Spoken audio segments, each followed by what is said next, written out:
KKR கிட்ட வேற கேப்டன்சிக்கான ஆப்ஷனே கிடையாது. ஏன்னா இந்த ஆப்ஷன்ல கூட என்ன ஆச்சு அப்படின்னு பாத்தீங்கன்னா, கேஎல் ராகுல் இருந்தாரு, ஸ்ரேயஸ் ஐயர் இருந்தாரு அண்ட் ரிஷப் பண்ட் கூட இருந்தாரு. பட் ஆனா வந்து நம்ம கேகேஆர் என்ன பண்ணாங்க அப்படின்னா, வெங்கடேஷ் ஐயருக்கு அவங்க வச்சிருந்த பட்ஜெட்டை தாண்டி போய் ஒரு பட்ஜெட்ல போய் அவர் வந்து கொண்டு வந்தாங்க. அது என்ன ஸ்ட்ராட்டஜி அப்படின்றது இப்போ வரையும் தெரியல. ஸோ ஓவராலா வந்து பார்க்கும்போது மற்ற கேப்டன்ஸ்க்கெல்லாம் வந்து பட்ஜெட் பெருசா போக போக இவங்களால வந்து ஸ்பெண்ட் பண்ணி அந்த பெரிய பட்ஜெட்டால வந்து வாங்க முடியல. ஸோ அவங்க என்ன பண்ணாங்க அப்படின்னா, அன்சோல்ட் லிஸ்ட் வரும்போது அஜின்கே ரஹானேக்கு வந்து ஆல்ரெடி கேப்டன்சி எக்ஸ்பீரியன்ஸ் இருக்கு அப்படின்னு சொல்லிட்டு இதுக்கு முன்னாடி நிறைய பிரான்சைஸ் வந்து லீட் பண்ணியிருக்காரு அப்படின்னும் போது சரி அவர் ஒரு நல்ல ஆப்ஷனா பார்க்கலாம் அப்படின்னு சொல்லிட்டு எடுத்துட்டு வந்திருக்காங்க.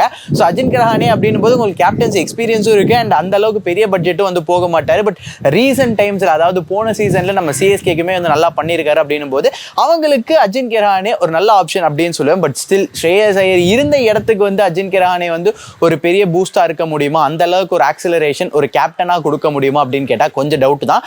பட் ஸ்டில் டீம் வந்து கொஞ்சம் லைட்டா மாறும்னு நினைக்கிறேன் இந்த வருஷம். ஸோ டோட்டலா வந்து ஃபுல் ஸ்ட்ராட்டஜியுமே மாறும்னு நினைக்கிறேன். பொறுத்து இருந்து பார்ப்போம்.